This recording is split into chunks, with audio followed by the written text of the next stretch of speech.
Education Evolving believes that our country needs to develop a lot of new and different kinds of schools. We have actually changed the expectations for our public education system in America in the last 20 years. Paul Houston, the head of the Superintendents Association nationally, says that we moved from seeking universal access to now seeking universal achievement.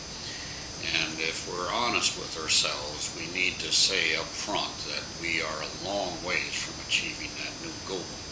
It's the correct goal. The world has changed and knowledge is more important, and we need to make sure that each of our children coming out of our schools has learned how to become a successful learner. But the reality is that we're a long ways from that, and we believe that in order to achieve these new expectations, we will need to create different kinds of schools that are different fundamental ways from the schools that we used in the 20th century.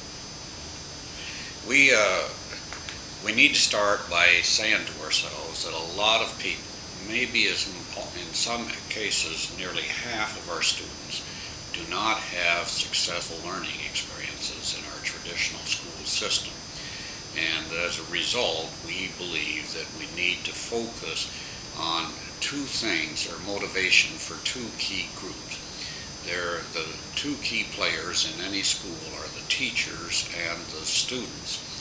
And we need to realize that in order to get them to help us with this major task that our country has now put in front of public education, that schooling needs to be designed in a way that triggers the maximum motivation from both students and from teachers.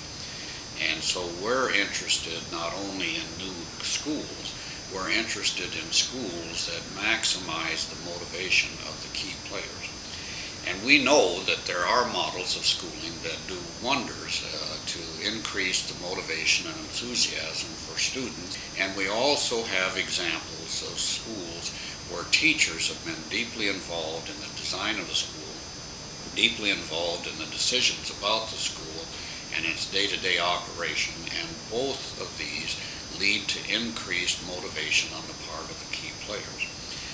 Another thing that we need to pay attention to is the fact that the technologies that are now available, the digital technologies, make learning possible in radically different ways and make school organizations possible in ways that simply weren't feasible 20 years ago or 30 years ago.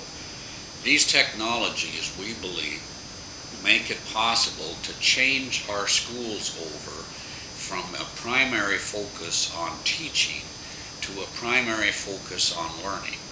When we think about our schools, it's important to realize that our model of one-size-fits-all children was designed when we had in mind that teachers walked into the classroom with the knowledge in their heads, having gone to at least 4 years of college, gotten a teaching certificate, and so on.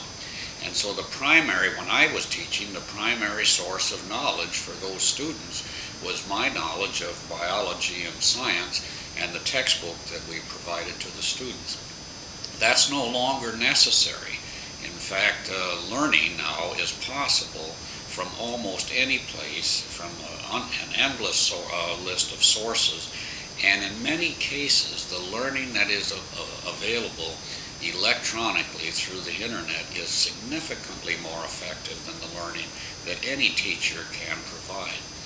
And so it allows us to construct schooling around the concept of learning with a decreased emphasis on the teacher as being the primary source of information about any particular subject. That's a radical change, and it's scary to a lot of people. But it is, I believe, a fundamental change that our students have now come to expect, largely because they are able to sit in their homes and use the internet to learn from sources all around the world, and they're able to learn it instantaneously and in ways that are much more effective. Another major aspect of this is that this approach to learning makes it possible for the learning experience to be more customized to the student. And as a result, it gets us away from this one-size-fits-all approach to learning and increases, we believe, the motivation of the students. One of the aspects of this customization is that it lets students move at their own pace. I taught science a long time ago, back actually starting in 1961.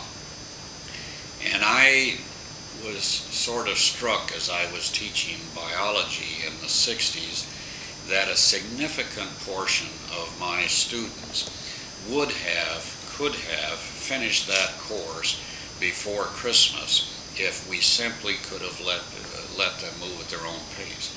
But we have a system that locks students into a course with other students, and that leads to batch processing, undermines their motivation. They've already learned what they think they need to know about a particular subject, and yet they can't move forward because of the structure of the teaching approach. So these are some of the things that we're interested in pursuing, and we believe that they will increase our ability as a country to realize our escalated expectations for learning and increase our competitiveness as a nation, but also increase the chances of many of our students who today suffer from inadequate learning in the traditional model of schooling. We at Education Evolving do not actually try to design schools. We tend to work and focus at the policy level. I'm too old to be effective at designing these radically different kinds of schools. We need to allow that to take place with people who are currently practicing and people who are more knowledgeable about the various uses of the new technologies. So our goal is to create a policy framework that makes it possible for younger people, more creative people, to create the different kinds of schools. And then we find out through a process of experimentation which models really work well, and then find ways to replicate those models and spread them through the educational system.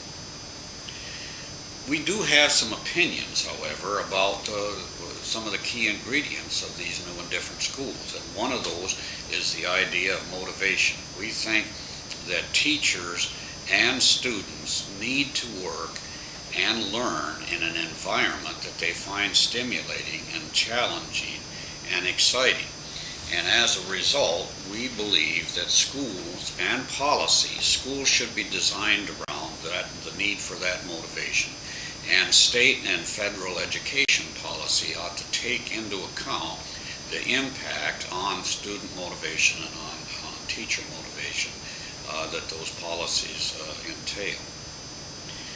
One other thing that we believe is that students are living in the rest of their life with these digital technologies. They often are significantly more competent in using these technologies, and they find it very frustrating to move from this high-speed approach to learning and reaching around the world through the internet that they do in their leisure time, and then coming to school and being locked in a batch process approach, listening to a teacher lecture on materials that they know they could see and learn much faster in an electronic world. And so we believe that the key features of these radically different schools needs to be that it provides motivation for the teachers and the students, hopefully customized approaches to learning for the students, and any educational enterprise in the 21st century has got to make maximum use of the new and emerging, continually improving digital technologies that we've experienced in